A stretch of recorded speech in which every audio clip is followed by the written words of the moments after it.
Oi, pessoal, aqui é a professora Emerite. Na aula da semana anterior, nós discutimos o tratamento antirretroviral. E nessa videoaula, nós vamos discutir agora outros fármacos disponíveis para tratamento de viroses. Os objetivos dessa aula são apontar os principais fármacos antivirais utilizados no tratamento das infecções por influenza, herpes simples, varicela zoster e no tratamento das infecções por citomegalovírus. Descrevendo então o mecanismo de ação, efeitos colaterais, contraindicações dos fármacos antivirais. Rimantadina, montadina, aciclovir, ganciclovir, foscarnet, zanamivir e oseltamivir. Referências para essa aula são o livro do Goodman, assim como o livro de farmacologia do Golan. Para nós entendermos melhor o mecanismo de ação dos fármacos antivirais, nós vamos retomar algumas etapas da replicação viral para a gente entender aonde esses fármacos vão atuar. A primeira etapa é a etapa de adsorção, em que moléculas da partícula viral elas vão se ligar a receptores da célula hospedeira. Normalmente, glicoproteínas de superfície que vão interagir com algum receptor específico da célula-alvo.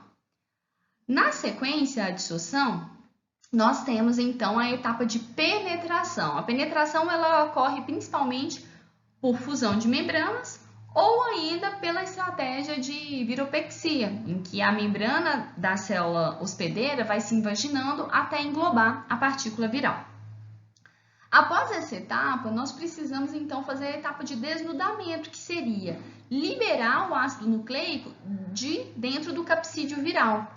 Então aqui nós temos então essa exposição, do genoma viral a partir da remoção do capsídeo. E existem diferentes estratégias para que isso ocorra, desde uma degradação do capsídeo a partir de algumas enzimas, a partir de um pH mais ácido dentro de vesículas. E na sequência, quando o material nucleico, o genoma viral é liberado, nós temos então agora a etapa de biossíntese viral, em que o material genético do vírus vai ser transcrito e, na sequência, traduzido em proteínas e enzimas. Ali nós temos então essa etapa de biossíntese. E aí isso vai depender se o vírus é um vírus de RNA ou um vírus de DNA. Nós sabemos que existem essas diferenças, né? Normalmente os vírus de DNA, eles têm a etapa de biossíntese dentro do núcleo da célula hospedeira, enquanto os vírus de RNA realizam essa etapa no citoplasma da célula. Na sequência, nós temos então a montagem, a morfogênese desses componentes virais, desde dos componentes estruturais, que foram sintetizados mais inicialmente, de forma mais precoce, quanto de outros componentes que têm sua síntese um pouco mais tardia. Então, esses componentes eles vão se agregando, formando então uma nova partícula que sai da célula, que é liberada então de formas diferentes. Normalmente, os vírus não envelopados eles vão sair da célula por lise, enquanto os vírus envelopados eles vão sair da célula por brotamento de membrana. Com base nessas etapas e conhecendo o ciclo viral, nós já conseguimos então definir os principais alvos farmacológicos dos antivirais, retomando inclusive alguns alvos que já foram discutidos na aula anterior. Então, nós sabemos que as primeiras etapas aí incluem a adsorção e a penetração, e dentro dessa etapa nós temos aí os inibidores de fusão, como a enfebutina, usado no tratamento da infecção pelo HIV, que inibe exatamente a fusão da membrana do vírus com a célula hospedeira. Na sequência, o capsídeo viral, ali junto com o genoma, o núcleo capsídeo, está sendo liberado no citoplasma da célula hospedeira e é necessário, então, a etapa de desnudamento. Existem fármacos que bloqueiam essa etapa de desnudamento, como as amantadinas, a amantadina e rimantadina, elas bloqueiam alguns canais iônicos que são responsáveis pelo bombeamento de íons H+, aqui para dentro dessas vesículas, que são responsáveis por promover um pH ácido que vai, então, degradar o capsídeo viral. Nós ainda temos os inibidores de polimerase viral, como a ciclovir, a zidovudina, que nós falamos anteriormente, o efavirenz. E depois, dentro da etapa de montagem e maturação viral, nós temos aí os inibidores da protease, como nós falamos também para HIV, como ritonavir, atazanavir, saquinavir. Por fim, o vírus ele é liberado da célula ou por lise ou por brotamento, e existem alguns fármacos que inibem esse brotamento viral, como os inibidores de neuraminidase, zanamivir e oseltamivir. Aqui essa outra imagem do Goodman, ela mostra também alguns alvos farmacológicos, os inibidores da DNA polimerase viral, e aqui abaixo, fármacos que atuam no desnudamento viral, os fármacos como as amantadinas, que inibem essa proteína M2 responsável por essa entrada de íons H+ dentro dessas vesículas, né, onde o vírus entrou, e a partir de então esse ambiente mais ácido é responsável pela degradação do capsídeo viral e liberação então do genoma viral. Aqui a ribavirina também sendo mostrada como inibidor de RNA polimerase viral e os inibidores de brotamento viral como o zanamivir e o oseltamivir. O primeiro fármaco que nós vamos discutir de forma específica é um agente anti-influenza, o oseltamivir, conhecido, né, com o nome comercial de Tamiflu. Ele é classificado como um análogo do ácido ciálico, inibidor de neuraminidase dos vírus de influenza A e B, que vai inibir, então, a etapa de liberação viral, de brotamento viral. O oseltamivir ele é administrado como um profármaco, o fosfato de oseltamivir, que é, então, convertido a partir de esterases, tanto do trato gastrointestinal quanto hepáticas, na forma de carboxilato ativo. Bem, então, com relação ao mecanismo de ação, o vírus da influenza ele tem duas glicoproteínas de superfície que são a neuraminidase e a hemaglutinina. Para o vírus da influenza ele ser liberado da célula onde ele fez o seu ciclo viral, a neuraminidase ela vai hidrolisar a ligação que existe entre o ácido ciálico da célula hospedeira e a hemaglutinina viral. A partir dessa clivagem, o vírus consegue se liberar dessa ligação com a célula hospedeira e ele é então liberado. No caso, o carboxilato de oseltamivir ele vai interagir com a neuraminidase, alterando a configuração ativa e a atividade da neuraminidase de forma que ela não mais consegue clivar a ligação entre os resíduos de ácido ciálico e a hemaglutinina. Com isso, o vírus ele vai ficar agregado à membrana da célula alvo ali, que foi infectada, e ele não vai então realizar a etapa de brotamento, liberação viral para infectar novas células. Esse quadro do Goodman, ele sumariza algumas características do oseltamivir. Então, com relação ao seu espectro, nos vírus de influenza A e B, a sua forma de administração via oral, também disponível para administração intravenosa. Esse fármaco tem uma alta biodisponibilidade, não sofre metabolismo e é excretado de forma inalterada, principalmente via excreção renal. Devido a isso, é necessário um ajuste de dose naqueles pacientes com alguma disfunção, com disfunção renal importante, baseado então no clearance de creatinina. Esses fármacos, tanto o oseltamivir quanto o zanamivir, são inibidores de neuraminidase e classificados então como agentes capazes de realizarem a inibição da liberação viral. Com relação aos efeitos adversos, o oseltamivir é considerado um fármaco bem tolerado. As principais queixas elas são relacionadas ao trato gastrointestinal e como esse fármaco ele não interage com CYPs, são consideradas poucas interações medicamentosas, praticamente nulas com relação à interação com outros fármacos. Pode ser administrado junto com o alimento para se reduzir esse desconforto do trato gastrointestinal e é um fármaco que não indicou nenhuma característica de teratogenicidade, portanto ele não é contraindicado na gestação, assim como o zanamivir. Os usos terapêuticos do oseltamivir são no caso da prevenção, assim como o tratamento das infecções por influenza. No caso da prevenção, eles são administrados algumas semanas antes, algumas semanas, entre 4 a 8 semanas, quando se conhece essa elevação do número de casos de influenza, assim como o tratamento. No caso da prevenção, precisa ficar claro que a principal estratégia para a prevenção das infecções por influenza é a vacinação. Ela é a melhor estratégia do ponto de vista do custo-benefício. Esses aqui são agentes que têm esse uso também aprovado, embora isso não seja realizado de forma de prevenção praticamente no nosso contexto. Então, são também utilizados para tratamento. Só que normalmente o protocolo ele recomenda esse tratamento para indivíduos com infecção por influenza, né, caracterizados com síndrome respiratória aguda grave, ou indivíduos com síndrome gripal que tenham fatores e condições que contribuam para o maior risco de uma evolução pior desses pacientes.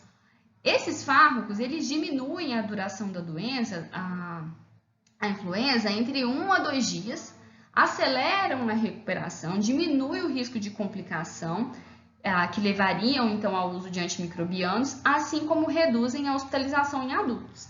Mas o tempo da doença, como vocês perceberam, ela é diminuída em cerca de 1 ou 2 dias. Então aqui, essa imagem, ela é do protocolo de tratamento de influenza do Ministério da Saúde. E no caso da administração do tratamento com esses fármacos, né, o oseltamivir e o zanamivir, que são os dois fármacos disponíveis aí antivirais para tratamento da influenza, nós temos então a sua indicação, no caso do oseltamivir, para os indivíduos com síndrome respiratória aguda grave e nos casos de síndrome gripal, mas que existe, né, condições ou fatores de risco para complicação. O manual ele vai descrever, vou mostrar logo à frente, quais são essas condições ou fatores de risco. E aqui, mostrando então para vocês qual seria a posologia, então, no caso do adulto, o oseltamivir é administrado 75 mg de 12 em 12 horas por 5 dias. Aqui nós temos a dosagem no caso das crianças e apenas naquelas condições em que o oseltamivir não possa ser administrado, uma intolerância, aí sim nós temos uma outra opção que é o zanamivir.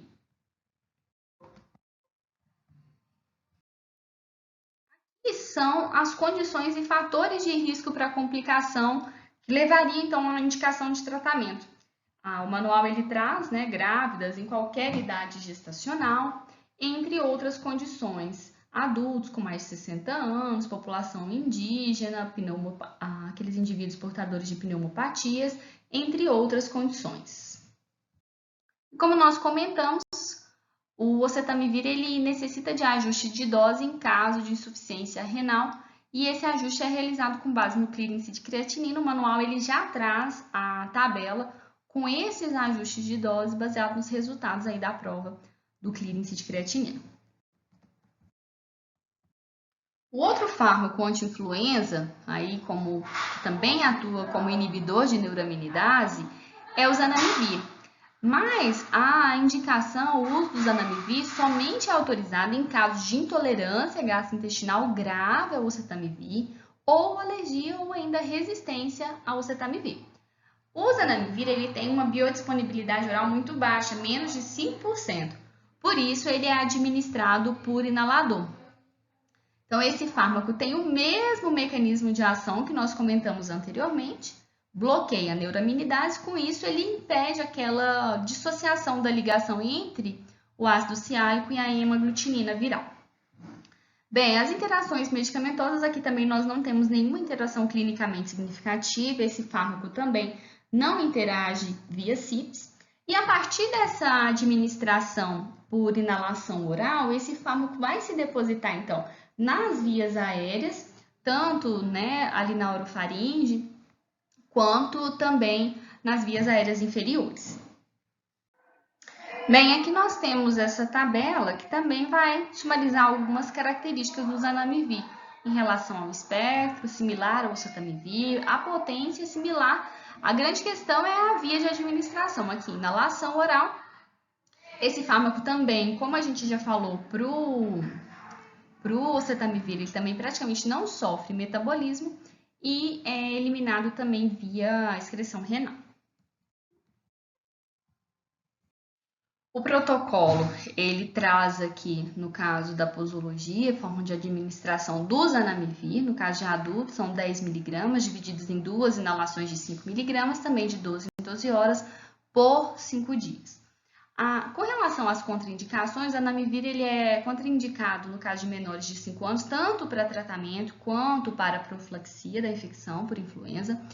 Em pacientes com doença respiratória prévia e crônica, pelo risco de um broncoespasmo severo, então pacientes com asma, DPOC, não podem utilizar essa medicação, além dos pacientes que fazem uso de ventilação mecânica, porque nesses pacientes o fármaco ele pode obstruir os circuitos aí do ventilador.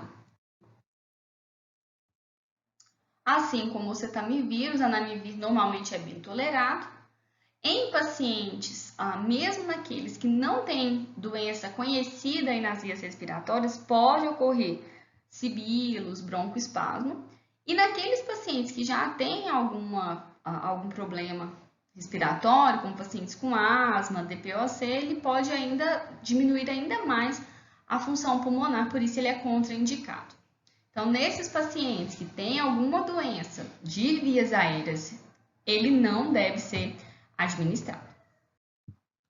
Outros agentes anti-influenza são a amantadina e a rimantadina. Elas não são colocadas aí como opções dentro do protocolo de tratamento da influenza do Ministério da Saúde, mas são fármacos que também possuem essa atividade contra os vírus da influenza.